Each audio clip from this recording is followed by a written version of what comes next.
प्रतिपक्ष मिलने जा रहा है।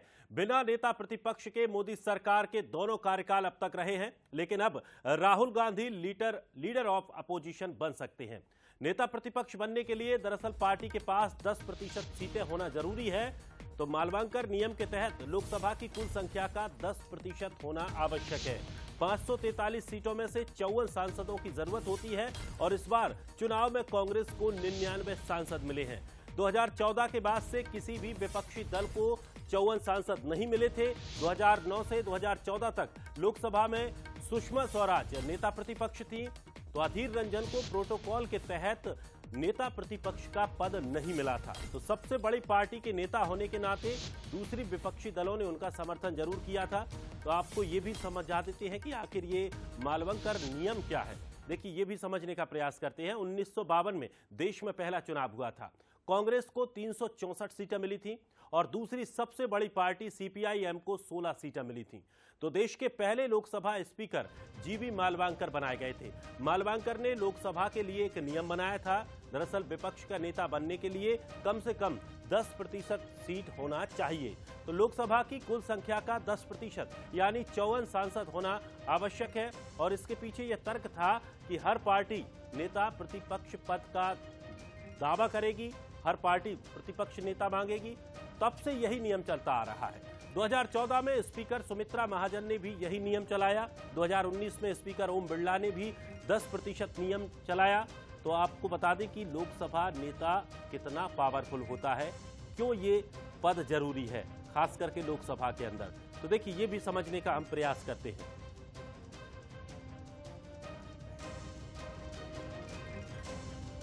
तो देखिए, ईडी सीबीआई प्रमुख की अगर नियुक्ति होती है तो इसमें नेता प्रतिपक्ष की अहम भूमिका होती है। सीबीआई चीफ से लेकर इलेक्शन कमिश्नर तक चुनने की भूमिका इसमें नेता प्रतिपक्ष की रहती है। सरकार की निगरानी करना, नीतियों की आलोचना करना, ये काम भी नेता प्रतिपक्ष का है।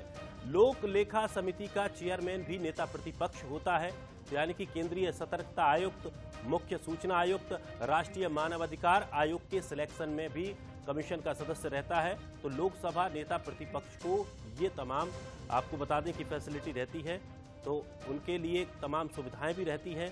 चलिए, और अधिक जानकारी के लिए हमारे साथ न्यूज हेड शरद द्विवेदी जी हमारे साथ जुड़ गए हैं। शरद जी, 10 साल बाद नया नेता प्रतिपक्ष अब मिलने जा रहा है, कितना महत्वपूर्ण ये हो जाता है और विपक्ष को कितनी मजबूती इससे मिलने जा रही है? देखिए, एक प्रतीकात्मक तौर पे देखें तो नेता प्रतिपक्ष का होना बहुत जरूरी है और ये कहीं ना कहीं विपक्ष को भी एक मजबूत संबल देता है। उनके पास इतने नंबर हैं कि वो नेता प्रतिपक्ष के साथ सरकार को, सत्ता पक्ष को कटघरे में खड़ा करने की कोशिश कर रहे हैं। अब ये अलग बात है कि जहां तक मुझे लगता है कि राहुल गांधी अभी भी नेता प्रतिपक्ष बनने के लिए शायद राजी ना हो।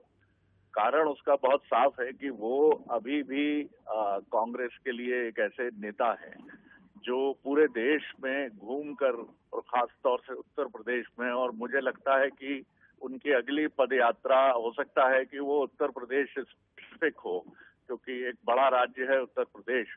पूर्वांचल से लेकर इधर तक, चाहे आप अवध की बात कर लें, लखनऊ और उसके आसपास का क्षेत्र, या फिर आप बुंदेलखंड की बात कर लें, तो इन तमाम क्षेत्रों में मुझे लगता है कि वो पदयात्रा कर सकते हैं और इसी के साथ वो देश के अलग अलग हिस्सों में भी अपने इस अभियान को जारी रखेंगे। तो जाहिर है, ऐसे में उनके लिए नेता प्रतिपक्ष अगर वो होंगे तो सदन में उनकी उपस्थिति और उनका समय बढ़ना ही चाहिए।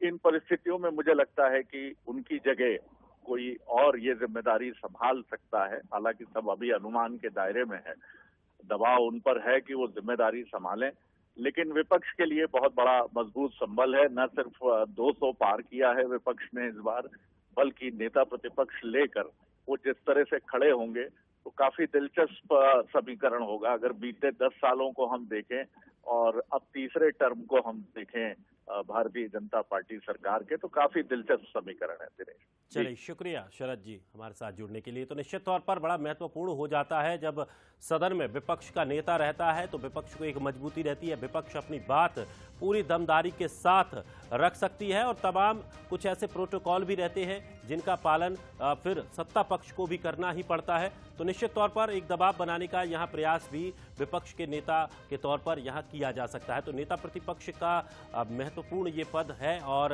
राहुल गांधी इस बार लीडर ऑफ अपोजिशन बन सकते हैं। और चलिए इधर राय